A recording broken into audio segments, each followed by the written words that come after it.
Deuteronomy 24. If a man marries a woman who becomes displeasing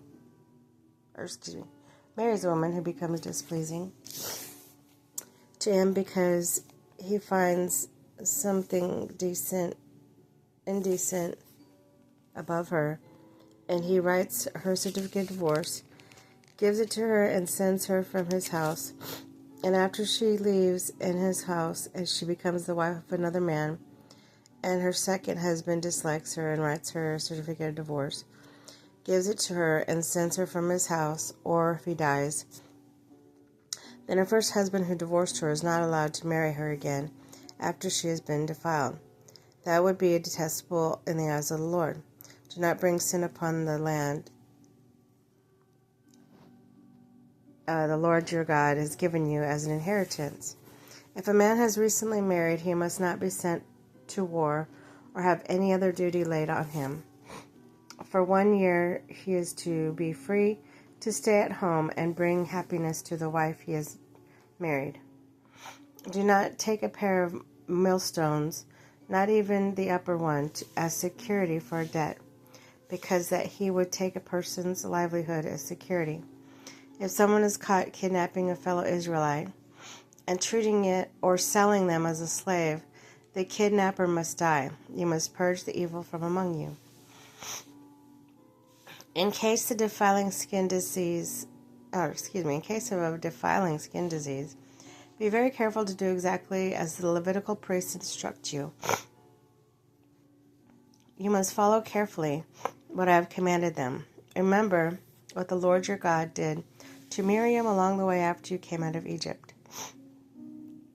When you make a loan of any kind to your neighbor, do not go into their house to get what is offered to you as pledge.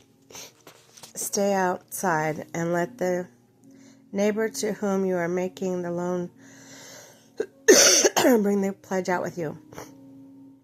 If the neighbor is poor, do not go to sleep with their pledge in your possession. Return their cloak by sunset so that your neighbor may sleep in it. Then they will thank you and will be regarded as righteous act in the sight of the Lord, your God.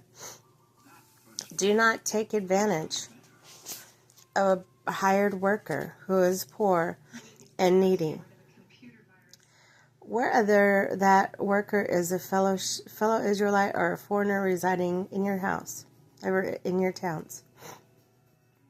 Pay them their wages each day before sunset, because they are poor and are counting on it. Otherwise they may cry to the Lord against you, and you will be guilty of sin. Parents are not to be put to death for their children, nor the children put to death for their parents. Each will die for their own sin.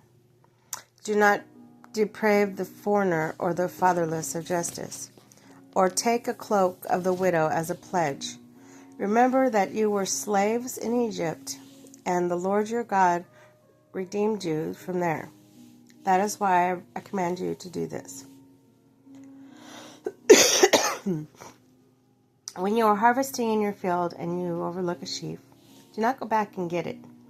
Leave it for the foreigner and the fatherless and the widow, so that the Lord your God may bless you in all your work of your hands. When you beat the olives from your trees, do not go over the branch a second time. Leave what remains for the foreigner, the fatherless, and the widow. When you harvest the grapes in your vineyard, do not go over the vineyard vines again. Leave what remains for the foreigner and the fatherless and the widow. Remember that you were slaves in Egypt. That is why I commanded you to do this.